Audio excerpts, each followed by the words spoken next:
오늘 제목에도 나와 있듯이 란이라고 하는 것, 오늘 이 강단에 보면 아름답게 피어있는 이 란을 우리 사라 선교회에서 제공해 주셨어요. 사라 선교회 하면 경제력이 없지요, 또 기동력도 없지요, 근력도 없지요, 여러 가지로 많이 쇠한 가운데서도 하나님께 우리가 무엇을 할 수 있을까? 이 행사에 우리의 힘으로 하나님의 이 자리를 어떻게 하면 빛낼 수 있을까? 그 한 가지의 일념으로 이렇게 예쁜 꽃을 준비해 주셔서 참 감사했습니다.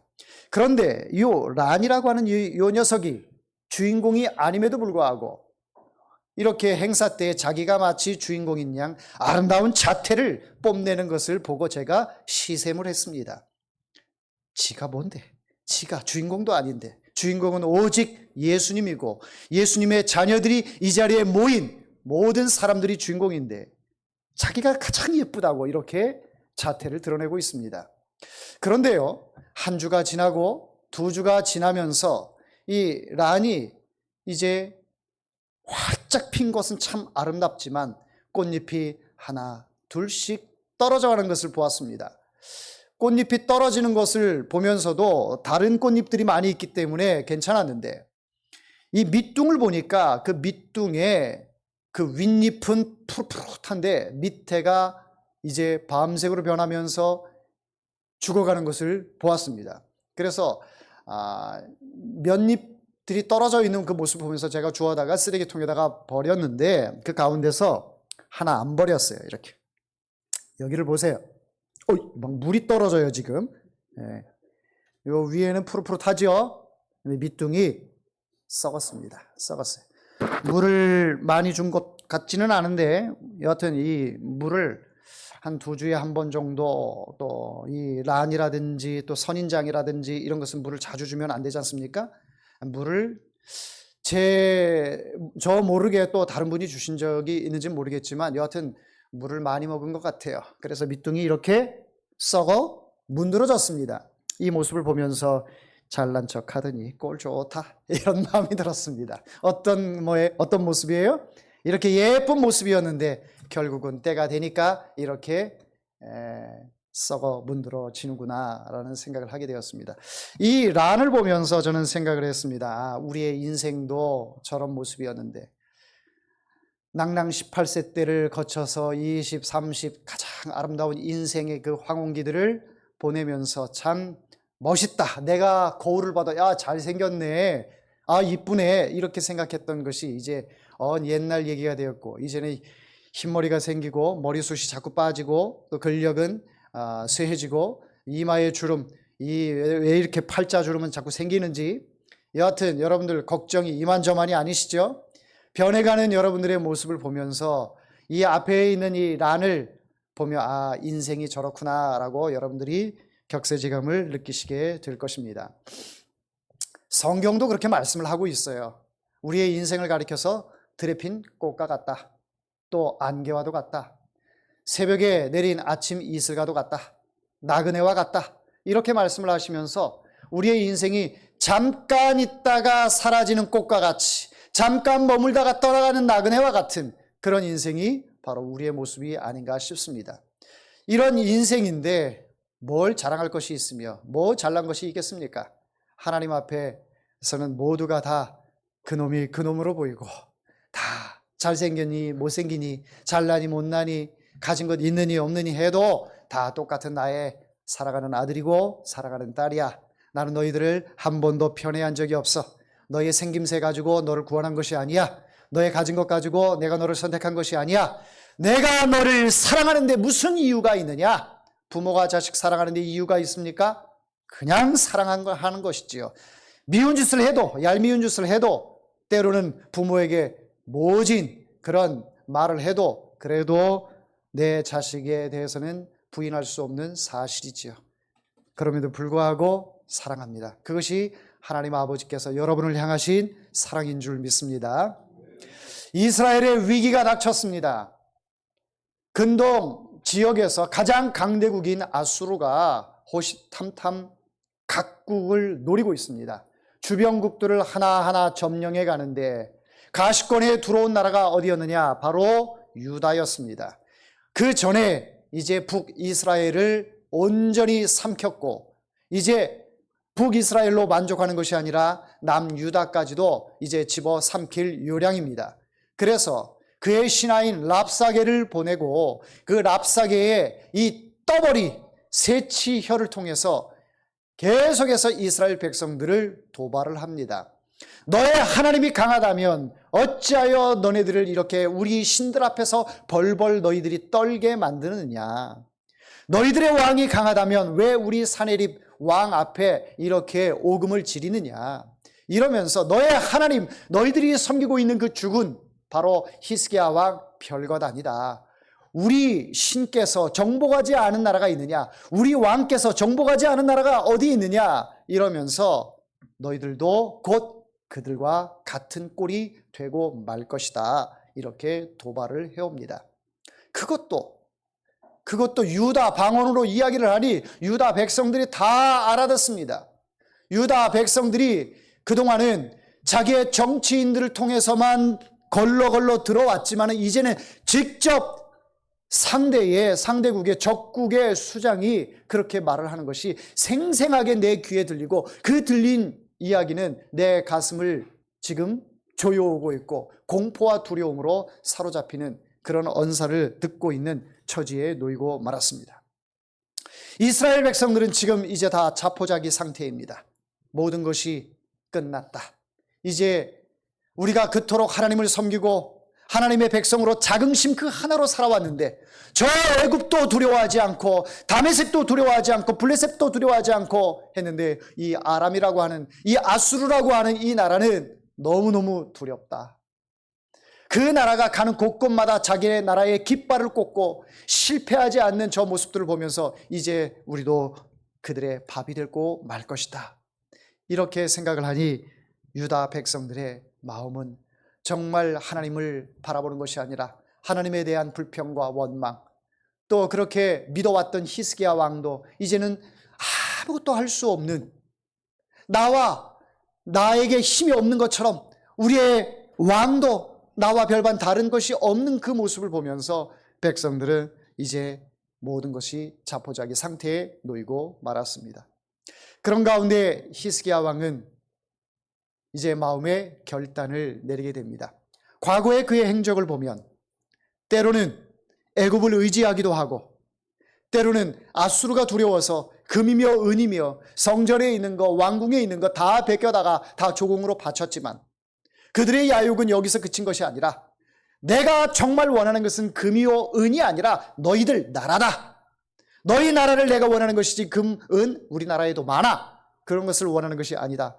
그의 속내가 이제 히스기야에게 느껴지게 되었습니다. 사내립의 그 속내를 알고 난 히스기야는 이제는 답이 없다. 애굽을 의지할 수도 없고 금과 은을 의지할 수도 없고 세상 그 어느 나라도 우리를 이 상황에서 자유롭게 할 수 있는 나라는 없다라는 판결을 내리게 됩니다. 그래서 히스기야가 이제 이런 상황에서 바라볼 수 있는 것은 위에 계신 하나님 한 분뿐이라는 것을 깨닫게 되죠. 그래서 그들이 보낸 그 편지를 여호와의 성전에다가 놓고 하나님, 저들이 하나님을 조롱합니다. 저들이 하나님을 비방합니다. 하나님 어찌하시겠습니까? 하나님 불쌍히 여겨 주옵소서. 이런 마음으로 하나님 앞에 나아가게 됩니다. 하나님께서 히스기야의 기도를 들으셔요. 자, 우리 35절을 한번 읽어보도록 하겠습니다. 35절 시작. 아수르 진영에서 군사 18만 5천 명을 친지라. 아침에 일찍 일어나 보니 다 송장이 되었더라. 할렐루야. 아멘. 이게 누가 하신 일입니까? 하나님이 하신 일이에요. 히스기야가 그렇게 애굽을 바라보고 우리에게 좀 힘이 되어주세요. 금과 은을 바라보며 우리에게는 이렇게 재물이 있으니까 이 재물을 통하여 우리나라를 안전하게 보호할 수 있을 거야 생각했었는데, 내가 그렇게 믿어왔고 의지했던 그 사람들, 그 세력들, 그 물질들, 그런데 그것이 일상생활 가운데 평안할 가운데는 필요했던 것 같은데 정말 위기 가운데 오니까 그것들이 내 생명을 지켜주지 못하더라. 이러한 상황 속에서 의지할 수 있었던 것은 여호와 하나님 한 분밖에 없는데 그 하나님 앞에 엎드렸더니 하나님께서 결론적으로 18만 5천 명이 유다 진영 앞에서 지금 삼키려고 하는 그 무리들을 하나님께서 다 송장이 되게 하셨어요. 할렐루야. 이것이 사람이 할 수 있는 일입니까? 하나님이 하시는 일이지요. 자, 여기서 우리가 생각해야 될 것이 있는데 아수르에 대한 이야기를 하나님께서 하실 때 두 가지를 말씀하십니다. 25절을 한번 읽어보도록 하겠습니다. 내가 듣지 못하였느냐? 이 일은 내가 태초부터 행하였고 옛날부터 정한 바라. 이제 내가 이루어 너로 견고한 성들을 멸하여 무너진 돌무더기가 되게 함이니라. 아멘. 자, 여러분, 이 25절 내용이 무슨 말입니까? 아수르 왕 사네립이 백전백승하며 근동 지방을 공포로 몰아넣었던 그 위세와 그 능력과 그 전승의 힘이 누구에게로부터 나왔다라는 거예요? 하나님께로부터 나왔다라는 거예요. 만약에 아수르가 그것이 하나님께로부터 나왔다라고 하는 것을 알았다면, 믿음으로 받아들였다면 지금의 성경 본문의 내용과 같이 이런 교만함은 나타나지 않았을 것입니다. 그런데 이들은 지금 그들에게 생긴 그 힘, 그 위력, 이런 것들이 하나님께서 허락하셔서 아수르가 그렇게 강대국이 되었는데 그것을 전혀 알지 못합니다. 전혀 알지 못하니까 어떤 형태로 나와요? 자, 22절을 보도록 하겠습니다. 22절 시작. 내가 누구를 꾸짖었으며 비방하였느냐? 누구를 향하여 소리를 높였으며 눈을 높이 떴느냐? 이스라엘의 거룩한 자에게 그리하였도다. 자, 누구에게 그리한 거예요? 바로 하나님에게 이 사람들이 비방하고 하나님께서 허락하신 것을 알지 못하니까 오히려 주신 그 하나님에게 오히려 하나님을 비방하고 하나님을 업신여기는 이런 형태를 보이고 있다라는 것입니다. 이것이 뭡니까? 바로 교만이라고 하는 것이죠. 교만이라고 하는 것입니다. 자, 우리 28절을 읽어보도록 하겠습니다. 28절. 내가 내게 향한 분노와 내 교만한 말이 내 귀에 들렸도다. 그러므로 내가 갈고리를 내 코에 꿰고 재갈을 내 입에 물려 너를 오던 길로 끌어 돌이키리라 하셨나이다. 아멘. 이것이 하나님의 역사입니다. 하나님의 역사예요. 하나님께서 건강 주셨어요. 하나님께서 물질 주셨어요. 하나님께서 대학 들어가도록 하셨어요. 하나님께서 우리에게 아무것도 가지고 이 세상에 태어난 것이 없었는데 오늘날 이렇게 많은 것들을 누리고 사는 것, 이 모든 것들이 누가 허락하셨어요? 하나님이 허락하셨어요. 하나님이 허락하셨는데 살다 보니까 은근슬쩍 하나님이 하신 그 일 위에 손 하나 딱 얹으면서 그래도 내가 했으니까, 그래도 내가 능력이 있으니까, 그래도 내가 잘났으니까 이러면서 자기 자신을 은근히 드높이는 우리의 속물 근성이 우리 인간에게 있다라는 것입니다. 저도 그런 경험을 많이 했습니다. 어떤 일에 있어서 성취하고 난 뒤에는 야, 그래도 이거 내가 아니었으면 이거 할 수 있었을까? 내가 해서 내가 이렇게 이야기를 하게 되죠. 특히 제가 제 자신에게 있어서 특기할 만한 것이 여러분들보다 제가 잘났다, 잘한다 라고 자부할 수 있는 것이 한 가지가 있어요. 다른 것은 제가 부족한 것이 많이 있지만 한 가지가 있어요. 그것이 뭔지 아십니까? 축구예요. 축구. 제가 축구를 잘합니다. 축구를 잘해서 이 축구공을 가지고 놀 때 또 축구공을 통해서 다른 사람하고 막 축구를 하면서 요리조리 빼고 다니면서 샤 날렸을 때 골이 들어갈 때 그 희열, 여러분 그거 아십니까? 모르시죠? 그거 몰라요. 그걸 해본 사람은 알아요. 만약에 여러분이 축구가 아니더라도 다른 것 중에 내가 다른 사람들보다 요거는 정말 잘한다라고 할 때 그 잘하는 것을 했을 때 희열을 느낍니까? 안 느낍니까? 느끼지요. 야, 그때 어떤 마음이 들어요? 이야, 짜릿해서 내 자신을 지켜 세운단 말이에요. 그리고 막 축구를 잘하고 또 다른 사람들한테 칭찬을 받으니까 더 어떤 마음이 들어요? 더 잘하고 싶고 더 내가 저 사람들보다 저 사람들에게 칭찬을 받고 싶고 이런 칭찬 욕구가 많이 생기게 된다는 거예요. 근데 축구를 잘할 수 있도록 날렵함을 주신 것이 누구예요? 하나님이시죠. 그 재능을 주신 분이 누구예요? 하나님이시죠. 그런데 어느 순간에 보면 목사님들과 함께 축구를 하니까 재미없다. 왜? 상대가 안 되니까 재미가 없어요. 예. 우리 에이스 하니까 내가 기분이 좋아요.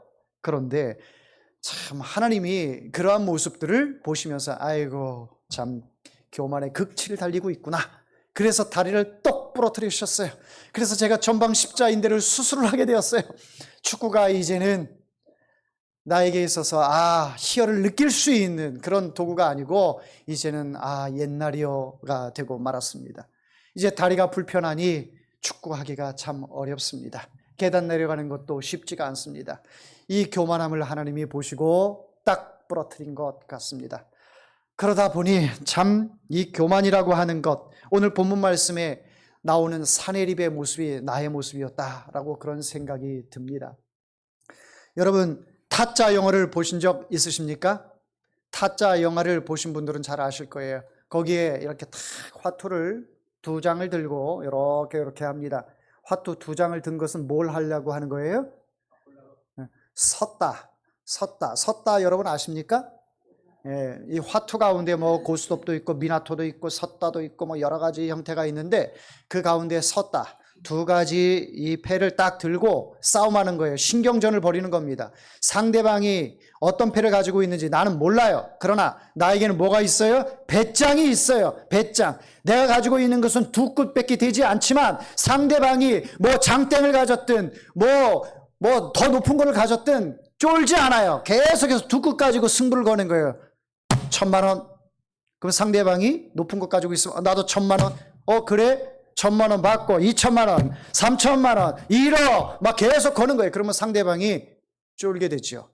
상대방이 장땡을 가지고 있는데 이 사람이 혹시 38 광땡을 가지고 있는 거 아니야? 막 이런 생각을 하게 되는 거죠. 그러니까 막 두려움이 오게 됩니다. 그렇게 되면 어떻게 돼요?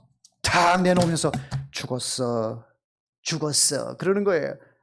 그러면 상대방이 어떻게 합니까? 딱 패를 깠는데 2끝밖에 안 돼. 2끝 가지고 장땡을 이기는 거예요. 그런 배짱을 가지고 있는 것이 이 타짜 영화에 나오는 것이죠. 여러분, 참 대단하지 않습니까? 그런 배짱이 어디서 올까요? 그런데 여러분 한번 잘 생각해 보십시오. 이놈의 마귀가 바로 이 2끝밖에 되지 않으면서 우리의 간담을 서늘하게 하는 그 일들이 너무 많습니다. 가지고 있는 패가 2끝밖에 되지 않아요. 마귀가. 그런데 여러분들이 가지고 있는 건 뭐예요? 내 속에 예수가 있어요. 내 속에 하나님이 있어요. 성령님이 함께 하세요. 여러분 삶 가운데 여러분들의 삶을 주장하고 인도하시고 보호하시고 책임져 주시는 분이 누구예요? 하나님이세요. 그런데 그 하나님을 가지고도 이 세상에서 마치 두려워가지고 상대방이 더 큰 패를 가지고 있는 것처럼 마치 내가 가지고 있는 것이 하나님임에도 불구하고 2끝 가지고 있는 것처럼 그렇게 쫄아서 생활을 한단 말이죠. 근데 나중에 알고 보니까 상대방이 가지고 있는 것이 2끝밖에 되지 않아요. 그 질질 끌려다니는 거예요. 어떤 부분이 질질 끌려다녀요? 물질로 인하여 질질 끌려다녀요. 마귀는 물질로 하나님의 백성들을 유혹합니다. 우리에게 있어서 가장 필요한 거, 우리가 가장 좋아하는 거, 이것 없으면 아무것도 할 수 없다라고 생각하는 거, 이것 있으면 어디든 갈 수 있고 무엇도 할 수 있고 못할 수 있는 것이 없다라고 생각하는 거, 그것이 뭐예요? 물질이지요. 돈이지요. 그런데 돈을 쥐고 있는 이 마귀가 사실 2끝밖에 되지 않아요. 하나님 앞에서는 조족지혈에 불과한 거예요. 아무것도 아니에요. 그런데 우리는 그 앞에 계속해서 눈물을 흘립니다. 그것 때문에 계속해서 마음 상해합니다. 그것 때문에 우리 딸, 우리 아들 어떻게 결혼을 시킬까? 이것 때문에 고민을 합니다. 이것 때문에 어떻게 내가 장가를 갈 수 있을까? 시집을 갈 수 있을까? 우리 청년들이 고민을 해요. 이것 때문에 우리 자식을 어떻게 키울까? 어떻게 대학을 보낼까? 그 고민에 사로잡혀서 내가 쥐고 있는 이 패가 대단함에도 불구하고 그 패를 사용하지 못해요. 온 이스라엘 백성들이 바로 자기가 죽어있는 이 하나님의 패에 대해서 보잘것없는 것으로 생각했을 그때에 바로 히스기야는 내가 죽어있는 패는 바로 하나님이다. 하나님이다. 그 하나님을 이제 내어놓는 거죠. 마귀 앞에. 그러니까 하나님께서 역사하기 시작합니다. 이스라엘 백성들은 군사력도 없어요. 물질도 없어요. 아수르와 상대해서 도저히 견줄 수 없는 상대입니다. 그럼에도 하나님만 바라보니 하나님께서 아수르 18만 5천 명의 군사를 하루아침에 다 송장으로 만드셨어요. 사람이 할 수 없는 일이에요. 이것은 하나님만이 하시는 일입니다. 사랑하는 성도 여러분, 우리가 가지고 있는 것이 내 삶의 현장 가운데서 나에게 그렇게 능력이 되지 않아, 나에게 그렇게 힘이 되지 않아, 여러분 그렇게 생각할 때가 많이 있지요. 그런데 지나고 나 보면 그때 가지고 있었던 그 하나님, 그때 결단할 때 하나님을 선택했던 거, 하나님의 손을 붙잡았던 거, 말씀을 붙잡았던 거, 그때 기도굴로 들어갔던 거, 이것이 그때는 이것이 가능할까? 이것이 나에게 변화를 줄까? 이렇게 생각했었는데 지나고 나보면 이루어지지 않은 것이 하나도 없이 다 이루어진 것을 볼 수가 있어요. 내 자녀들 대학이나 보낼 수 있을까 생각했는데 우리 딸들 대학 다 졸업했어요. 할렐루야. 여러분 부모들도 마찬가지 아닙니까? 자식들 어떻게 대학 보낼까?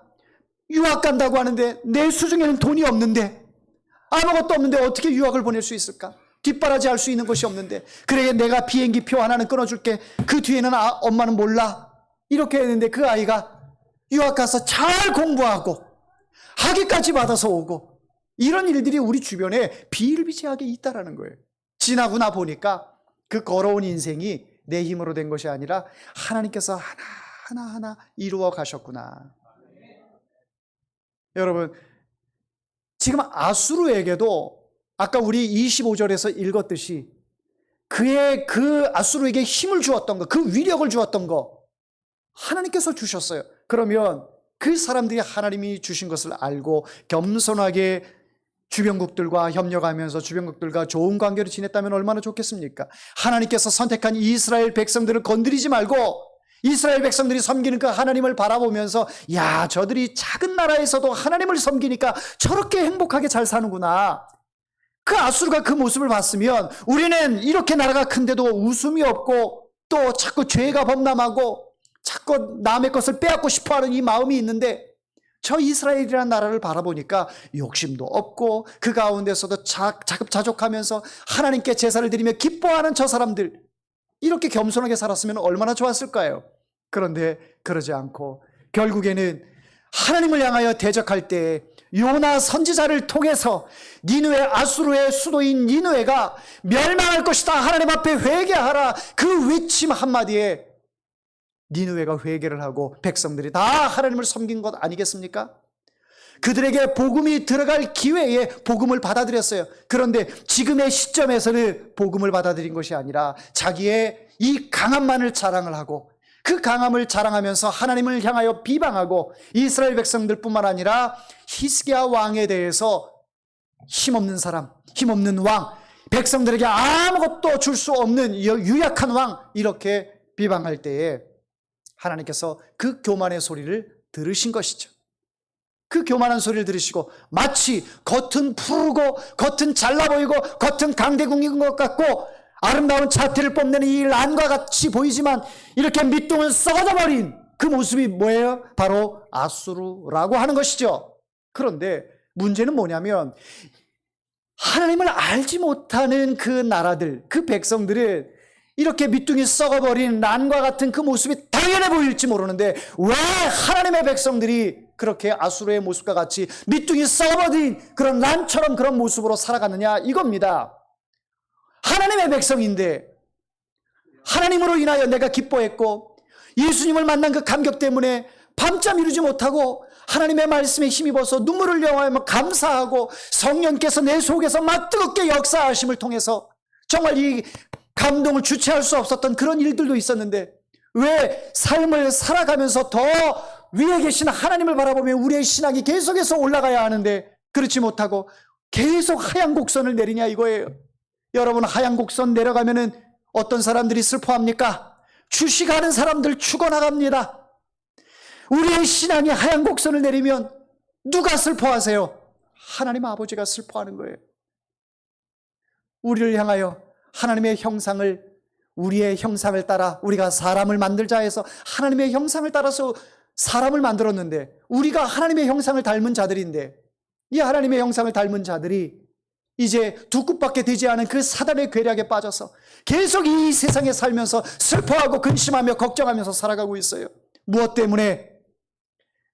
말하지 않아도 여러분들 잘 아시죠? 제가 염려하는 거, 여러분들이 염려하는 거 다 비슷해요. 다 비슷해요. 자, 그러나 히스기야는 무엇을 선택했습니까? 하나님께 기도함을 선택했습니다. 기도함을 통하여 하나님 앞에 응답을 받았습니다.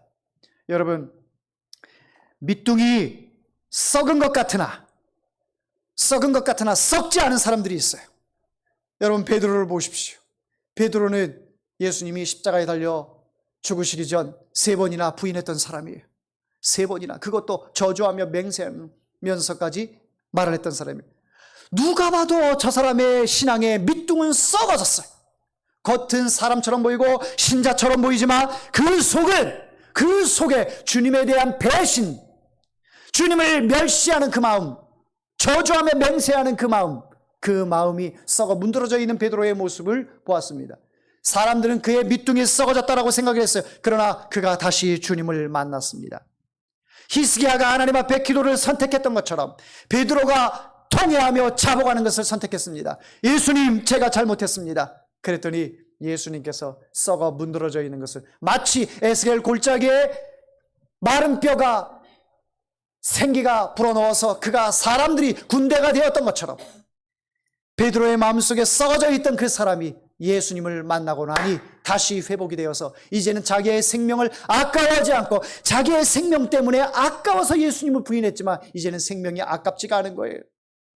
나의 영원한 생명을 주시는 분이 바로 예수님이시기 때문에 이 땅에 잠깐 사는 동안 생명 주신 것도 감사하지만 영원한 생명인 저 하나님의 나라에서 영생하는 이 영생을 예수님께서 나에게 허락하셨으니 베드로는 감사해서 이제 자기의 생명이 아깝지가 않은 거예요.